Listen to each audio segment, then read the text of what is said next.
My name is Master Steve Rapport. I'm a martial arts instructor living in Pacifica, California. I'm a constituent of Senator Dianne Feinstein, and I'm a proud member of Indivisible SF. So I asked Senator Feinstein a question at the town hall last week, and this is a fleshed out version of that question.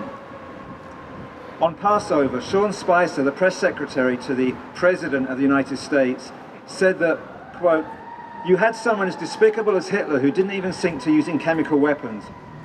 Attempting to clarify, he said, "I think when you come to sarin gas, he was not using the gas on his own people, the same way that Assad is doing," before going on to refer to Holocaust centers.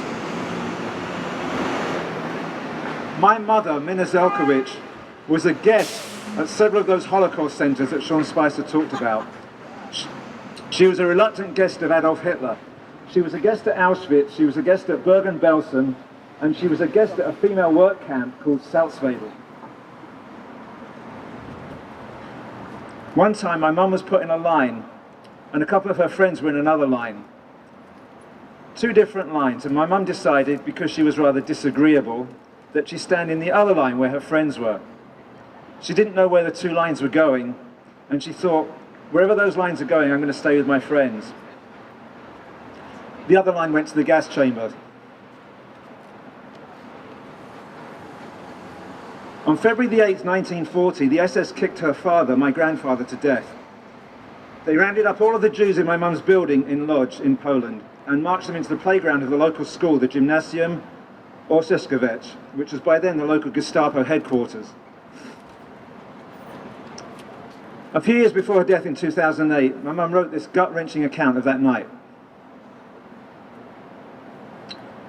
The playground was surrounded by the SS, all 7-footers. My mum was like 4'10". All boisterous, all stinking from drink, all seeming to be having a good time, a good game. Football, volleyball. As our row was going in through the front entrance, an SS standing on the left of the entrance, put his boot out and tripped up our pregnant neighbour. My father rushed to help her up and became another ball in the game they were so enjoying. We were shoved to the side and made to be spectators to the macabre game amid hysterical crying and screaming. My mother drew me to her and forcibly covered my eyes while I struggled and screamed. I saw glimpses of vicious kicks. I saw my father's eyes run out. I saw blood melting the snow. I never saw my father again. The nightmarish spectacle went on and on endlessly amid screams of pain and heartbreaking cries, amid the perverted merrymaking of the beasts in SS uniforms. It was the longest night of my life. It kept coming back to me in nightmares throughout my life. In the Lodz ghetto, my grandmother starved to death. As for my dad, Willie, in 1936, then only 16 years old, he stood arm in arm with his fellow Jews as Oswald Moses' black shirt fascists tried to march down Cable Street, no more than 200 yards from where he and my mother would later meet, in the heart of the Jewish East End of London. They said, in those pre-Gandalf days, "They shall not pass." And throughout the ensuing Cable Street riots, they did not. After the horrors of the Nazis, after the Holocaust, we all swore, never again. I first visited the United States from my home in London in 1977, and for the next 15 years I dreamt of moving here. In 1992, the year that Bill Clinton was elected president, that dream became a reality, and soon afterwards I received my coveted green card. Fast forward 25 years, and what has happened to the immigrant dream of a country steeped in the glorious tradition of freedom and democracy, the shining city upon a hill? What has happened to, give me your tired, your poor, your huddled masses yearning to breathe free?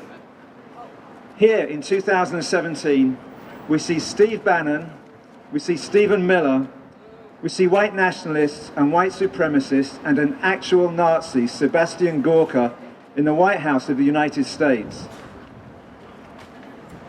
At Indivisible SF, we realized a while ago that politics as usual was over. We had a funeral outside Senator Feinstein's San Francisco office mourning the death of politics as usual. Now we'd like to know if our senators have a red line in the sand that they're willing to draw, where they all stand together side by side to say never again. Never again. Never again. Never again. We cannot carry out our work as usual with these fascists in the White House. They are destroying the American Constitution and they're destroying America. I asked to plead with them to realize that they can't just keep passing legislation and conducting business as usual. We need them to withhold consent, to stand up, to sit in, to walk out, to speak up loud and clear, to say, this is not normal. Please do not normalize this administration. Stand with us and say, no more business as usual. Thank you.